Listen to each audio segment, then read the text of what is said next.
We thought a good way to kick off the Q&A would just be to start with the recipients themselves.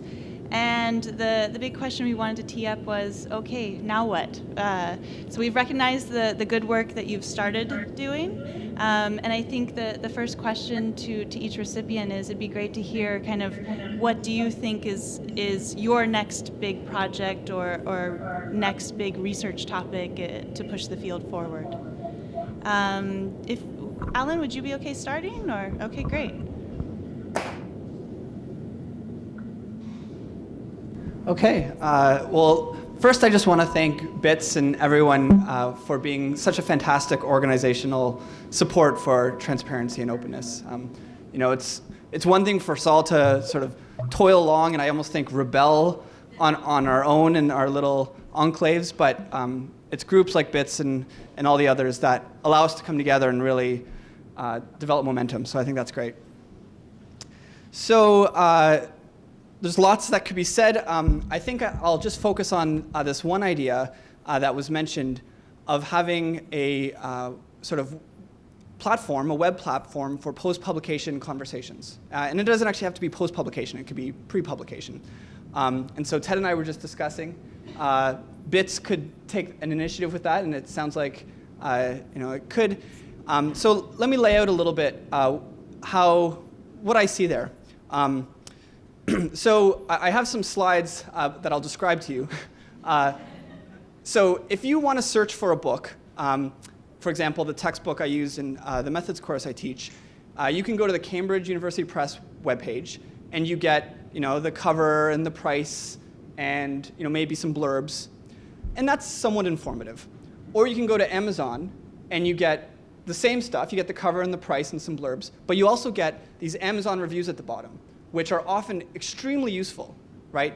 And those are provided by people largely because they just want to write them. There might be some benefits, but mostly reputational or just out of goodwill or whatever other intrinsic motives they have.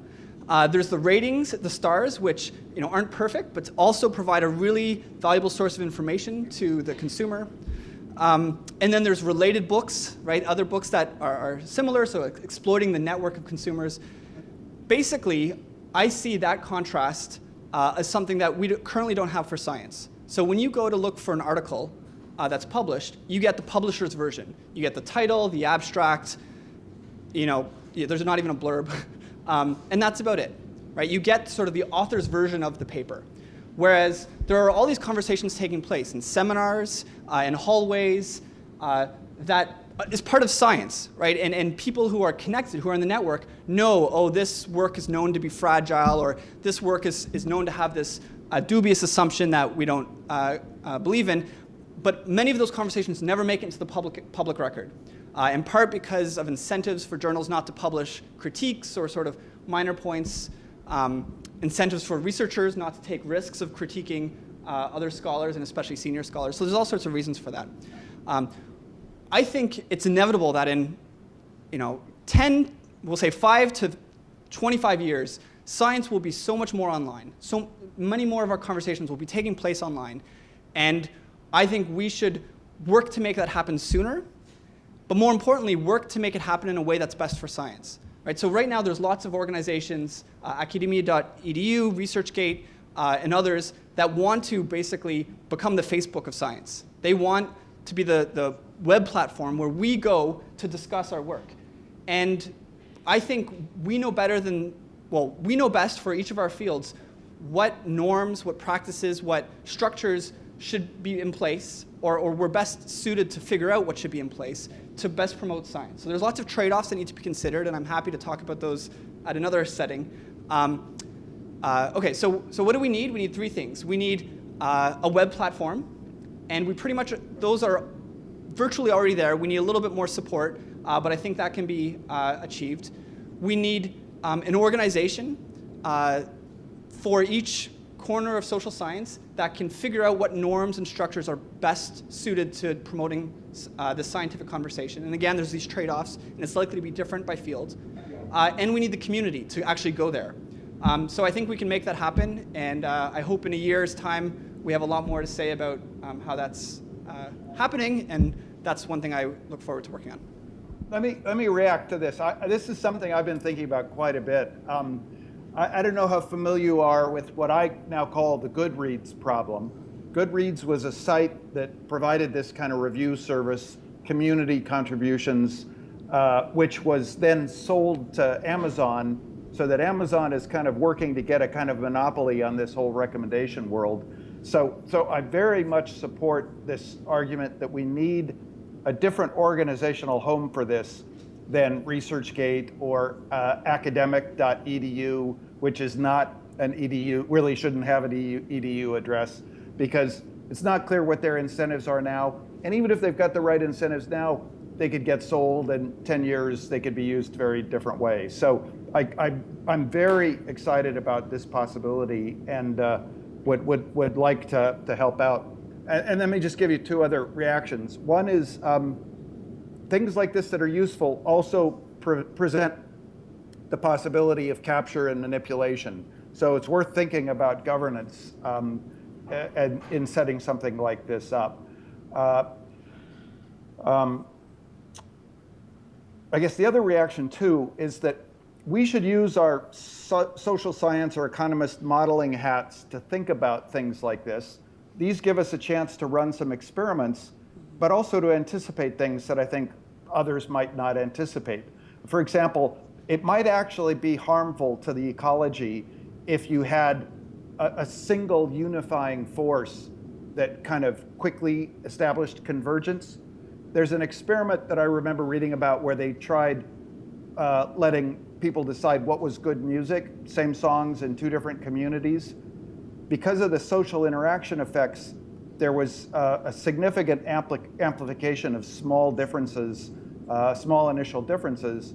In two disjoint communities, you can get very different kind of songs that emerge as the most popular songs. If there's a tendency in the academic world towards herding and kind of excessive convergence, it might actually be beneficial to have a larger number of somewhat disjoint conversations rather than a single one that unifies everything. You know, that's a conjecture we should think about, try and study if we start some system like this. Great, thank you. Who's up next about the next project? Okay, I've been sort of thinking along somewhat similar lines, and we've been talking some, although Allan's been thinking about it a lot more than I have. And one way that I've been thinking about this is that there's sort of a supply side and a demand side to kind of transparency and sort of getting the truth out, so to speak. And a lot of, and I've been at the BITSS conferences since the beginning. I used to be in the way back of the room. I guess I was today too, but I was a grad student at Berkeley. And I think a lot of the conversation I've seen over the years has been focused on the kind of supply side of how do we increase information, increase what we know was planned in advance of experiments, increase the amount of information we have at the end, kind of the raw materials that allow for what we ultimately hope to happen, which is more accurate answers, less bias, less room for malpractice or whatever else. But of course, that kind of information doesn't kind of act on its own. Others have to go act on it and kind of notice things like, hey, you didn't follow your pre-analysis plan. And yes, peer review can do some of those things, but it doesn't. It's certainly not foolproof, and I don't think we can expect peer reviewers to necessarily do all of that. And so one of the things I've been thinking about, and this is, there's a set of perennial topics under this heading, but I think just the heading itself deserves some attention, is the demand side. What can we do to incentivize people to go say, let's go look at pre-analysis plans, and if something doesn't follow the plan, do something that makes sure that that is noted or corrected. And those little things, if it's going to result in kind of a big splash in the AER where you say this paper doesn't replicate, that's incentivized. But there's a bunch of little things that add up that are not so incentivized. Like, oh, there was this extra outcome variable you didn't report, and that means that we should adjust the estimate slightly. There's all these little things that I think are a lot more pervasive than the kind of worst misdeeds, but that add up, I think, to a lot. And so thinking about how to lower the transaction costs that allow people to point out things that are wrong, or even just investigate and say, hey, I want to know more. Figuring out how to make it easier for those actors to come in has been something I've been thinking about. And I don't know if I know all the answers there, but it's just something that I would generally say I think is worth further thought. There's obviously also ideas for things like a journal of null results or whatever else to make sure, okay, let's create a demand out there for the other parts of transparency. And how it is to change those kind of social norms of academia, of what kind of activity is rewarded, kind of make sure we get unbiased answers, is kind of a nut I don't think we've quite cracked yet. And as evidenced by the fact that null results still almost never get published. And so we haven't cracked that. There's a kind of a deep underlying kind of issue there I think we still need to think about. Thanks, and I also want to thank BITSS for the award. It's great to be recognized for advocating for replications and research transparency instead of getting hate mails or hate emails. So the current project I'm focusing on, as Bobby mentioned, is curatescience.org, and our focus is twofold. One is on facilitating verification, independent verification in terms of replicability, and the second one is reproducibility. And this might sound confusing because the terms are used differently in different terms, but in psychology, Curate Science aims to allow people to actually link replication studies to each other, and replications meaning a new experiment testing a new experiment in a new sample of participants. And then reproducibility, the idea there is to actually allow, there's more and more open data, more and more open science badges being awarded, for example, at Psych Science, for papers that make their data publicly available. In terms of reproducibility, we see a vision, a future where we link studies to their open data, public data sets, and then researchers can actually verify the reproducibility of the analyses directly in the browser, and then actually endorse the results as reproducible, and then have a searchable platform to be easily able to find and verify that, okay, that article actually has studies that are reproducible, and it was vetted by this person, and then a discussion can take place on the article page for nuanced interpretations, because often these are challenging interpretations, and so to actually have all the conversations organized in one place for each article, I think can go a long way in increasing the credibility of results. And so the next step is actually getting more funding, and hopefully winning this award will help in that regard. Thank you. So one area that I've been thinking about is, so David and I are getting ready to publish the extension of the liqueur study that we were working on. And it's very challenging to ex ante, as the researchers, try to guarantee your results are true, and to ex ante show that you're an honest researcher. So we've been thinking through that process, and how can we first signal to peer reviewers that this is not another example of liqueur. So steps that we've been taking there are kind of in the supplementary materials, going through, and every line of the main article text we've been quoting in the supplementary materials and then showing the code that supports that line of argument. And that's great, I think. But I think that the biggest problem is how, at the end of the day, do you prove that you actually collected the data that you reported? And that's something I don't know. In my email, in my Dropbox, I have thousands of papers of receipts of examples that I could show to prove to someone, but how can I, as a researcher, kind of ex ante prove to the journal and prove to the scientific community that I collected the data as I say I collected the data?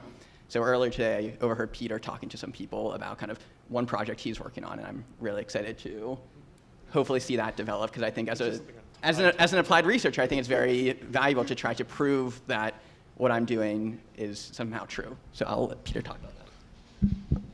Thank you, Josh, for setting me up for something I have done nothing on. You thought about it. I've thought about it a little bit. First, I'd like to thank BITSS. I think that this is a wonderful community, and doing exemplary work in promoting the demand side, as David eloquently put it. I'm also, just like to add that I'm awed by what the other recipients have done in actively promoting an atmosphere of open research and promoting the cause of transparency, in particular my colleague Allan Dafoe. And I can attest personally that many of my students have come to me having done replications that have really furthered our understanding of some pretty important problems. My own work, I'm afraid to say I haven't done anything nearly as important for creating institutions of transparency, but I have been working on methodological transparency and both the exposition of the operating characteristics of common methods under the assumptions that we would believe. For example, how does simple ordinary least squares regression operate when we have social interactions or other deviations from the classical model assumptions? And these, this family of work has been incorporated into a textbook for graduate students and as well as a course that I've developed. So I think that my main interest here is in understanding really what is learned from empirical evidence, separating structural models from statistical models. The two are not isomorphic. In fact, you cannot necessarily represent substantive assumptions merely in terms of statistical models, and highlighting that distinction for applied researchers and allowing people to understand the modeling assumptions that they're making in one domain are really unrelated to the modeling assumptions that they're making in another. And so my interest is in allowing researchers not to engage in a sort of cargo cult statistical inference. I think precisely the pathology that Professor Lemur identified, has identified many, many times, and wedding it to recent ideas in non-parametric identification, causal inference, to make sure that we have credible results and that no matter what is produced by research, assuming that the data were collected as described, that we are able to learn from it, and learn from it given the assumptions that we as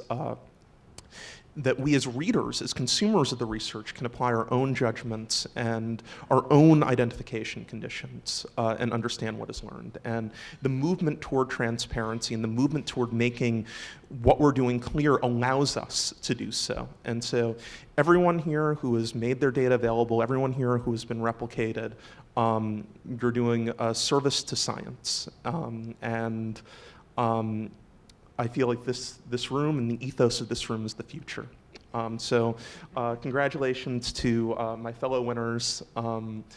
It is an honor to share the table with all of you.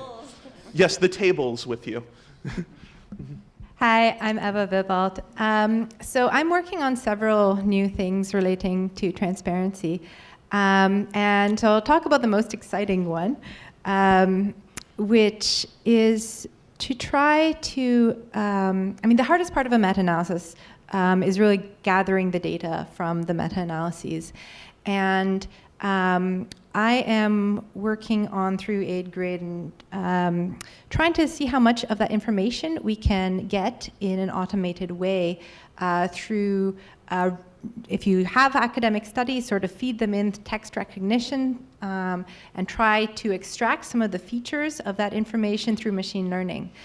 Now, this is a really new area. If you had asked me several months ago, I would have told you no way can anybody ever do this in a way that is remotely plausible.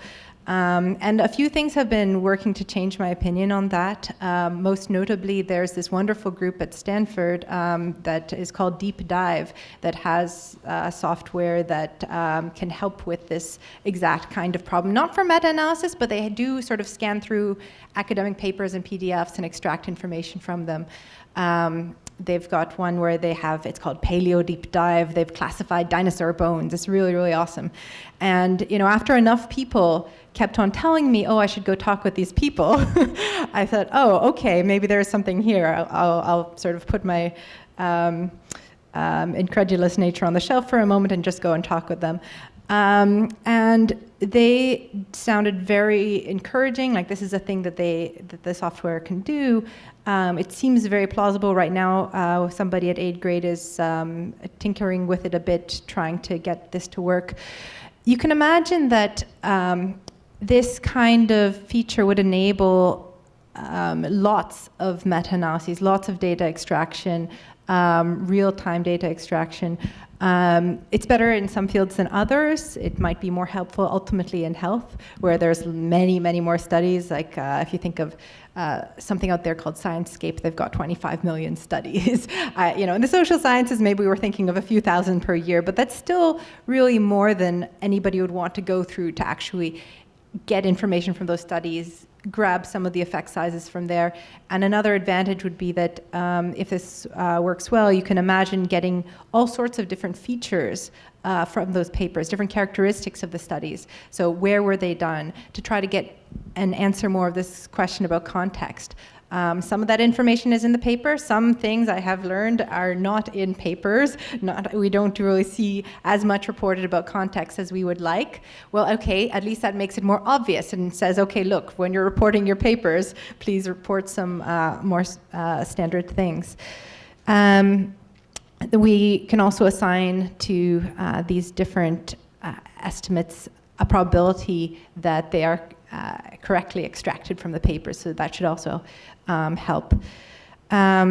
So we can also think that this could even enable some other interesting things, depending on how many papers are out there, how much evidence there really is out there.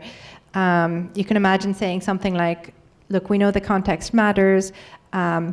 Out of all these different studies, say I'm a policymaker doing, I'm wanting to know what the effect of a program will be in my particular context. Okay, well, which of this set of studies is actually most relevant to me? And which one will be most informative to me? So you can imagine some kind of feature selection like that, or even moving towards individualized meta-analyses if you really had lots of evidence. And I'm also working to integrate 8th grade's system, both currently, what is online, as well as with whatever comes out of this machine learning, with a system that you'll hear a little bit about tomorrow, I think, when James Rising and Saul Shang, they've got this distributed meta-analysis system, which essentially can help to get all that information out online and allow many different kinds of analyses. So 8th grade's blog has more information about the machine learning thing in particular. I'm also doing some other things, for example, looking at how to help policymakers make evidence-based decisions now that we have some information on effect sizes. Okay, well, how does that actually translate? How do policymakers update, and how can we best present them with evidence to help them change their priors towards what the evidence would suggest. So I'll talk a tiny little bit, probably about that tomorrow in one of the little lightning talks, but okay. I want to start with a round of thanks, as with everybody else. Thanks to BITSS. Thanks to the John Templeton Foundation for supporting the awards. I was at the Green Templeton College in Oxford, so I don't know if I'm following them or they're following me, but thanks for staying in my life. And I want to say thanks to the panelists and everyone who's here. I was at Metrics a few weeks ago, which is a group at Stanford who works on meta research in science, and they're supported by the Laura and John Arnold Foundation, who also support BITSS. And just thanks to everyone who makes this a thing, for lack of a better word. When I started at RAND a year ago, I'd be introduced as a social psychologist, as a sociologist, this, that, the other, because this isn't a thing to a lot of people. And just the award and the group itself, I'm really appreciative that hopefully in a decade's time, whenever people will see research transparency, meta research as a discipline, as an area. So thanks to those who make that happen. And secondly, I want to thank my mentors, since this is being videotaped. In particular, Professor Paul Montgomery at Oxford and Dr. Evan Mayo Wilson, now at Johns Hopkins. They were the ones who really took a chance on me my first term as a master's student when Consort Spy was just an idea. and believed in me to help write the grant, lead the project, and without them, I wouldn't be interested in this, and now it's my passion. So for the senior people out there, be a mentor, because you can really change young scientists' lives with this. In terms of moving forward, I think the first thing I want to do is start a science rock band called Asymptopia, because I think that is such a great name that should not go to waste. I'm a bassist and a singer, if there are any guitarists, drummers, or piano players in the crowd. Two things related to research transparency. Are one, in a more concrete fashion, there are a few more guidelines that I'm interested in developing. So I'm just about to start extending the spirit statement, which is for protocols of trials, for social science trials. We'll be talking a bit more about that tomorrow. Jessica Spybrook in the crowd is building a registry for educational intervention trials. Little plug, talk to her. But through the Consort project, we got a lot of feedback as well to update TREND, which is the reporting guideline for non-randomized evaluations of interventions. So things like interrupted time series, regression discontinuity, propensity score matching. So much of our policy intervention space uses these interventions and they really influence policy, increasingly so in this era of, quote, evidence-based policy and intervention. So we think that's almost more of a barren land to make an impact. And then I'm also very interested in consensus methods, consensus development methods, which are often used to develop clinical practice and other policy guidelines. And right now, nothing exists for those. And I do a lot of online Delphi exercises, so I'm hoping to develop a guideline for that. More generally in this area, my training's in social intervention, so essentially behavioral interventions, social interventions that aim to identify things that we can change about individual people or groups to hopefully improve their lives. And if you think about all of the tools that we're talking about, they're behavioral interventions, either more focused to individuals or policies. We're trying to change the behaviors of researchers. And there's a long-standing science that is also really evolving rapidly right now on how to more efficiently develop, evaluate, and implement these interventions. And I think at the nascent stage that the research transparency field is in right now, with these tight groups like BITSS and metrics, we have a chance to really start off this area in an efficient manner to build off the lessons from behavioral interventions, from implementation science, to ensure that we're not creating more tools than we need, and that the tools that we're creating actually are effective in the concrete outcomes they're trying to improve with regards to research transparency. Because like any intervention, there's the potential for unintended negative consequences as well, be it opportunity costs or potentially something worse. And I think there's so much great promise and so much great talent in this area. I'm really keen to formalize more networks on thinking about how to develop research transparency tools, evaluate them, and then scale them up with the appropriate actors at each stage of the scientific process. So really happy to chat with anybody about all of that ramble, and thanks again to everyone. I think we should open it up to the crowd for questions. We have some mics we can run. I also want to make sure we take advantage of the fact that we have Bob and Paul here. They can hear us. Paul, your talk went over well, and people had a lot of coffee discussions about it, so there may be some questions. Bob, I know there's a lot of questions people might want to direct to you, so I don't know if we can see if there's any questions for Paul and Bob before we open it up. Well, Ted, if it's okay, and again, can you hear me? Yeah. Okay. If it's okay, let me just react to some of the things I heard. So one thing that I think I want to emphasize from my talk is, especially for the economists, get used to doing a kind of a meta kind of shift where you stop, thinking about being a scientist and then think about being an economist studying scientists. And just let me give you two examples of how that would work. One is that one of the presenters talked about this pervasive problem of the tragedy of the commons, or how difficult it is to get private provision of public goods. So we should always keep aware of that. And I think this is in the context of the demand for transparency. We should think about not just stimulating demand, but how do you reduce the cost as well? And be careful about how things like over-disclosure can actually increase the cost of trying to assess transparency. So we need to think about equilibrium effects, not just the sort of the direct effects. The sort of model I think we should have in mind is something like the click-through agreements that disclose in some legal sense I did a word count, and if you just want to get an update of iTunes from Apple, you got to read 12,000 words of a click-through agreement. So that's the kind of an equilibrium outcome we don't want to encourage. A second reaction is we should, as sort of scientists watching this, we should be looking for analogies. The software world has learned how to take a lot of information about how you set up a server that used to be, say, written down in kind of unstructured text, and basically turn that all into code. So they're talking now about code as infrastructure, where there's code you run that actually sets up the servers, put an OS on them, configures the load balancer, the whole shebang. We should be working towards a world where replicating somebody's work just means running a script like that. There shouldn't be a bunch of just vague words that tell you, oh, go do this, go do that, get this data from there. So we could think about using automation, but also think about, relative to the woman who spoke about processing text, one of the advantages of something as precise as code or math is it's much easier to process in an automated form or in a human form when it's that precisely stated. So instead of just saying, how can we deal with this messy, unstructured, verbal information, we could also work towards a world where a lot more important steps and parts of this process are codified literally as code that you could run that pulls data, scrapes data, assembles it, runs the statistics, and it should just be push a button to replicate all of those steps.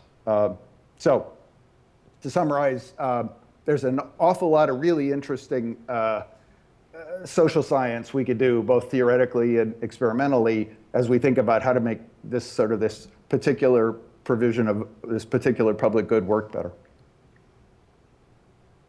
Thanks a lot, Paul. Any questions from the floor at this point for Bob and Paul, or anybody up on the tables, or just for each other? Yeah. So I had something I wanted to add to the conversation, something a little provocative, which suggests you're all on the wrong track here. And I don't really mean what I said, but just for the provocative nature of it. I think it was Oscar Wilde. I may have that wrong, but I think it was Oscar Wilde who said, I don't know what I'm thinking until I write it down. So it's the process, the experiencing of writing and rewriting that allows Oscar Wilde to understand what he's thinking. That's pretty much the way economists operate too. It's the economists don't know what they're thinking until they write down a model and work with it. It's an experience. I don't think I understand observational data until I run a regression. But the error that can be made in either the theory or the data analysis is to take that literally. It's a process. It's not the model, it's the modeling. Through the modeling process, through that experience, I'm able to persuade myself of various things. I do that either theoretically or using data analysis. It's exploratory data analysis rather than confirmatory. And the other place so conversations take place in my office between myself and the data set, basically. And that's an experience that affects me very deeply about how the economy operates. But the other place that's critical is these seminars where you have to give a paper. And at UCLA, I don't know what's true here. I remember giving a talk at Stanford once, and there was absolutely no response at all, no questions or anything. And at UCLA, the tradition is to interfere completely, intervene and ask questions constantly. The reason for that is because the audience gets the experience of interacting, and it's through that experience that you create knowledge. It's also great for the person who's presenting the paper. By creating that experience, they have a sharper view of what the issues are, a sharper view of the theoretical structure, a sharper understanding of data analysis. So what I'm getting around to this point is you've got to be able to influence this conversation. You have to create experiences. So you want people not to know what they think until they visit the BITSS website, or not to know what they think until they do a meta-analysis. And of course, the problem with the meta-analysis is it's very technical and it doesn't energize the economics thinking. So I'm not saying it isn't valuable, but in terms of affecting the conversation about how economists think, it could be, you find heterogeneity, but the whole point of the regression, trying this model, trying that model, is to think about what the structure is. So I think, in particularly macroeconomics and much of micro, all the observational work that I do is in exploratory phase. The statistical stuff is kind of really irrelevant, but it has a big impact on how I think. It has an impact on the way people around me think, because I try to present that in a way that they haven't experienced and can absorb it and realize what it's all about.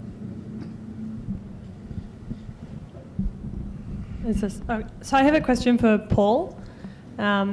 So when we talk about reproducibility or transparency in terms of theory, one of the things that comes to mind is that we want to have some assurance that when we see a theoretical result, this describes a dynamic that is likely to be important, rather than just being an existence result. Okay, you can write down a set of mathematical structures that generate some behavior. We want to know that this is like a plausible behavior, or that small perturbations to the mathematical structure would not completely change the dynamics that the model exhibits. So I'm wondering if you have any thoughts about sensitivity analysis for theoretical models, or whether we can stop specification searching and fishing for theoretical models. So I personally am in the very early stages of trying to think this stuff through. So there may be other work out there, but I think it's worth trying to get some abstract models of what role does theory or abstraction play in this process of understanding the world. I think it's related to what Ed was talking about how is it that we actually come to know about the world. Simplification is a key part of this, so abstraction is a key part of modeling. But in the talk, what I was trying to focus on was a narrow part of when someone wants to propose a model, do they convey it in a way that's transparent, all of the implications of the model?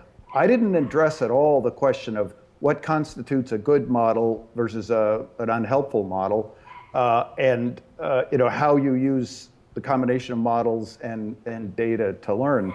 But I think these are questions worth trying to think about abstractly. I'll tell you, I haven't formalized this yet, but one example of a model I want to try and think about for the role of theory is to take like two different instantiations of deep learning algorithms and ask how that have worked on similar but different training sets. How might you convey something that one algorithm learns to the other algorithm? I mean, we know that you can't just, unless you're just going to literally copy one to the other.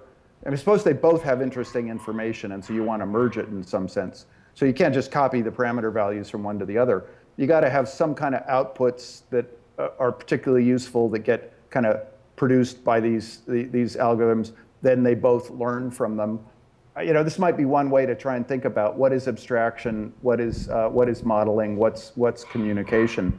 But the main thing I want to convey is we're at a very early stage of trying to think systematically about what are actually some really cool questions.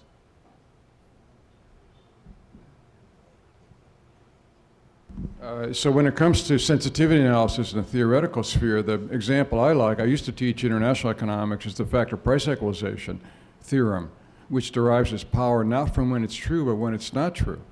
So you use that theorem as a way of identifying the 12 different reasons why, or whatever number is, why the factor price equalization doesn't occur. I think good theory has that feature. It is fragile, and the job in a classroom is to show in which ways it's fragile.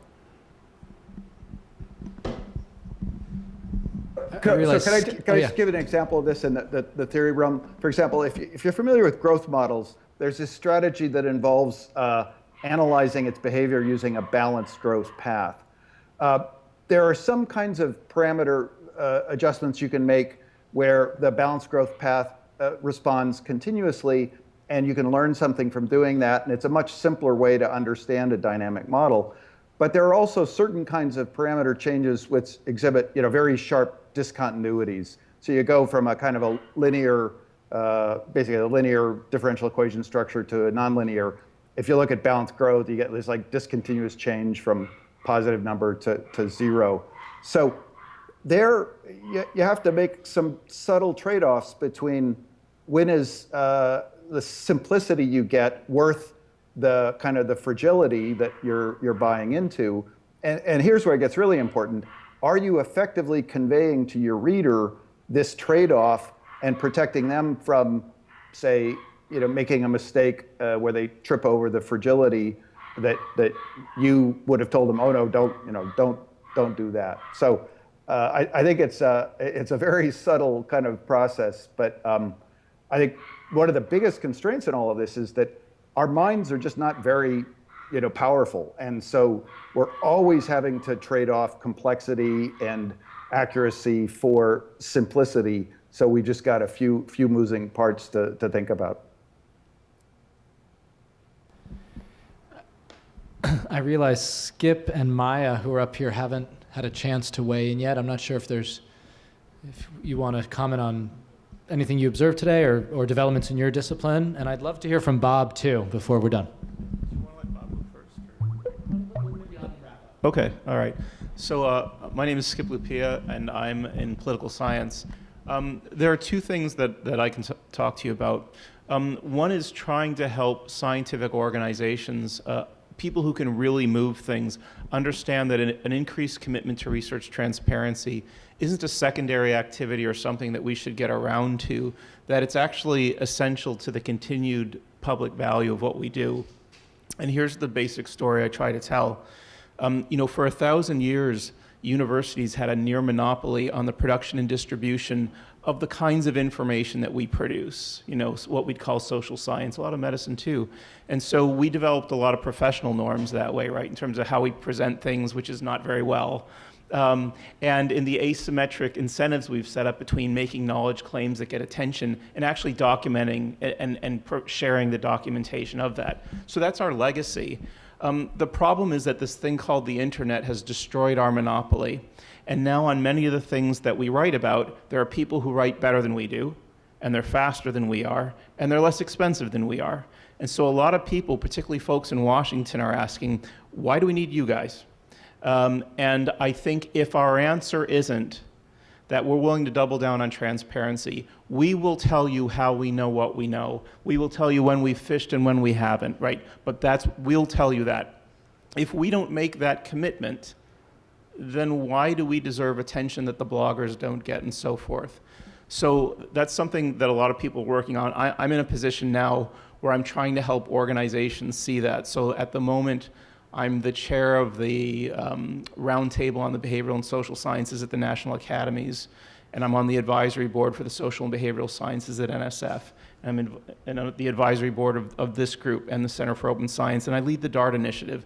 And each of those organizations are having experiences that the other ones can learn from, so I'm trying to help be a vehicle for that. And what I can tell you is that the AAAS and NSF and the National Academies are taking the work that you're doing a lot more seriously. They're starting to see this as a core part of what they're doing. It's a tough slog.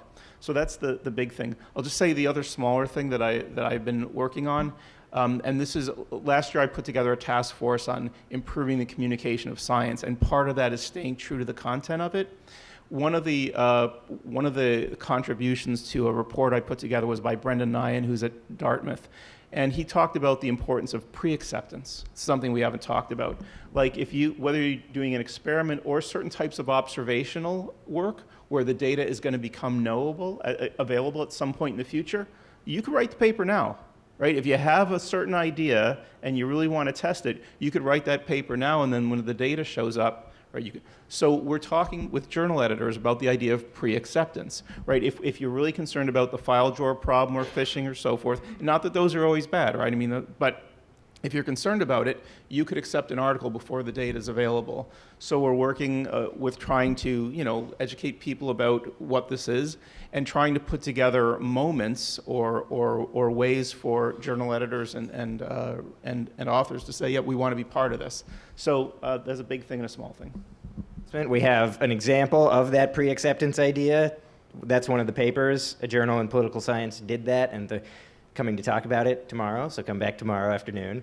And the second question is, with your involvement in the DART statement and the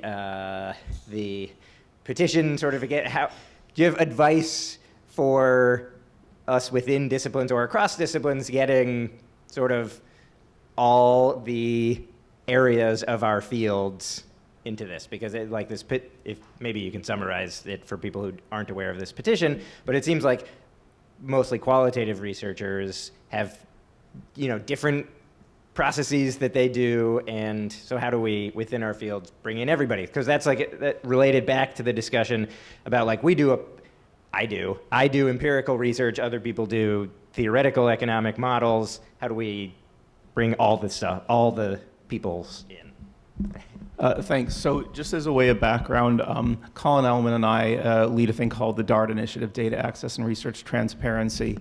Over a 5-year period, we helped the American Political Science Association redo its ethics guide to make data sharing and research transparency a stated core part of what we do. But then the question was, how do you go from words to actions? And so what we did I'm skipping some steps, but last year we held a conference that included data archivists and publishers and journal editors. And what came out of that was really the precursor to the top guidelines. So we got 27 of the leading journals in political science to sign a joint statement saying that at some point really far in the future, January 2016, it seemed far away at the time, we are all committing to being clear and transparent about what our standards are. And this is a joint commitment that we're making. So that was all great, except then everybody paid attention.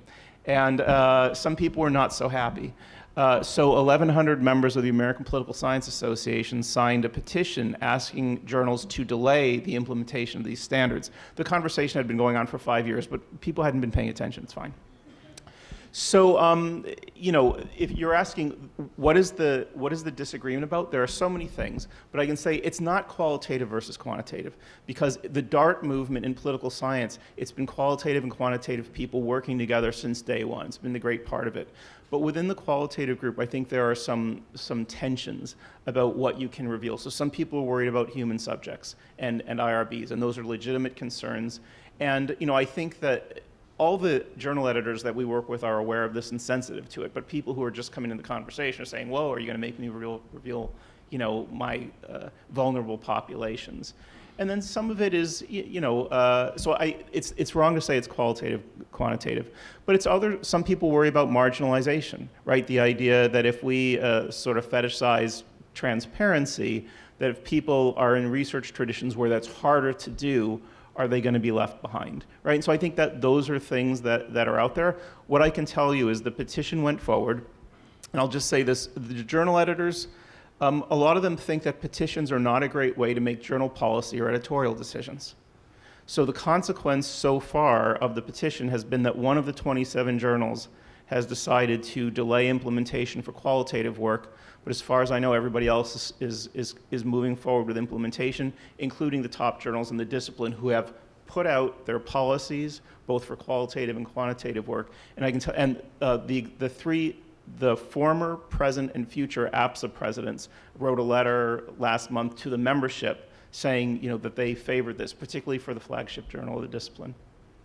I work in an area similar to Peterson. He did a just lovely job, I think, of explaining this work, which really, really has to do with developing methods to improve the transparency that with which we take data and a question about the real world. And this really gets to your point as well. What we care about is learning about the real world and go to an actionable answer and some sort of reliable inference or ability to say something real about uncertainty. And obviously Professor Lemur touched closely on this as well. And as Peter said, there's been tremendous advances in this area. I think one key piece is the separation of the formal causal thinking and formal statistical thinking. Both pieces are very, very hard. They're good new tools as well as old tools for both of them, but so much transparency is gained by separating them. They're in the causal piece. I mean, you don't get causality without context. I couldn't agree with you more. Leveraging formal tools for thinking about causality and writing down causal assumptions, causal models that make as few unsubstantiated assumptions about the real world as possible is a very, very exciting area. In the statistics side, so there are lots of tools. It's hard, it's exciting, the tools are getting better. I think also the accessibility of the tools is getting better, so that increasingly these are things that are able to be taught, not to the select few who happen to think this is interesting, but to really broad applied audiences. On the statistics side, also a very hard problem. So even once you take the causality piece out of it, you've already done that piece, we're still faced with incredible challenges. How do we learn the most from our data without making unsubstantiated assumptions? We need to look at the data. At the same time, if we look at the data, as we've heard, we run into trouble. We look a whole bunch of times and we find the thing we expect, and then we, not nefariously at all, publish it. And so here again, there are really, really exciting new tools that Peter alluded to in terms of non-parametric approaches, leveraging the full power of machine learning, but leveraging machine learning for inferential questions in ways that still allow you to accurately quantify statistical uncertainty and therefore do things like hypothesis testing. And so those are areas I work in, and so are probably in a biased way, I think are an exciting aspect of this transparency discussion. I realize it's 5 and there's like beer and stuff back there, and I've seen a few people glancing back. I did want to give Bob a chance to have the last word on anything he observed or anything that caught his attention. I thought a lot of the conversation was kind of over my head, and maybe because I was an undergraduate sociology minor, I've worried a little bit about the implications for transparency of some sociological factors in the doing of science. So I'm imagining now, with a great emphasis on replicating reproducibility, how do you get people to reproduce other people's research? Are you going to get tenure if you reproduce other stuff? And so one thing that I've been thinking about is developing a research model where you replicate plus moderate. So I could imagine that if you're seriously interested in a research area and somebody has done an important study in that area and you're interested in replicating that, a sociologically plausible way to go about doing that would be to say, well, look, I'm interested in this area. Let me think about potential moderator variables, that is, variables that change or are associated with changes in the magnitudes of effect sizes. And I will build that in so that if I'm doing an intervention type research and I have a treatment and a control condition, I won't, as the replicator, simply do a treatment and a control. I'll do a treatment and a control plus a condition that I think is going to shed light on potential moderators, so that every time I replicate somebody's work, I'm moving that area of research forward. And then I suppose you could say that the next person to replicate will have these 3 groups that they can replicate, and then add a 4th. And gee, won't that be wonderful? We're kind of able to build on the work of others, but keep learning new things as we replicate old things. Another thing that has not come up much, although I think it's been very well dealt with in the real world by Brian Nosek and his many replicators that have worked with him, and that's the definition of reproducibility. I don't think we have a very good take on when we have reproduced a result or not. Unfortunately, the primary definition historically has been it was significant the first time, you could reject the null at 0.05 usually, and the second time you couldn't, therefore you didn't replicate. However, if you looked at the effect sizes, maybe the first study had an effect size R of 0.20, and the second study, the replication of that, had an effect size of 0.28, much bigger than the original, but smaller sample size, couldn't reject the null. Therefore, it was evidence against the phenomenon, which of course is nonsense, because if you simply adopt a kind of cumulative meta-analytic attitude toward the sciences, everything just simply adds. And you can imagine a situation where there's an original study, and maybe it was mostly by accident because smaller effect sizes weren't significant, never got published. Somebody got a result that was publishable. Well, let's suppose that that had been a result that was done with a one-time sample of human beings, and after that you can replicate it. Let's say it's a vaccination study. You could do it with chimps or other primates, but you're never going to get many of those, and there's a movement afoot to ban that kind of research in the first place. But I could easily envisage a science in which you're never going to be able to reject the null, because you'll never have more than 2 or 3 primates, half of whom will be vaccinated and half of whom will not. It's not possible to reject the null at the 0.05, even one-tailed with sample sizes that small. But if you adopt a cumulative meta-analytic attitude, every time that study, the next study, too small to ever be significant, as you keep adding it, if the vaccination continues to be better, the combined probability value gets lower and lower and lower, although a higher and higher percentage of your results are not significant, which is kind of an anomalous situation people don't usually think about, but that's the way nature works. Those are just some free associations. Thank you. Thanks so much, Bob. Thanks, Paul. Thanks, guys, for bearing with us and joining us via long distance. Thanks to Ed and Bob for, letting us use their names for this prize. You've really inspired us. I think we can see why today. And thanks to the Templeton Foundation for making this possible. Maybe we can have one more round of applause for the award winners and all the participants today.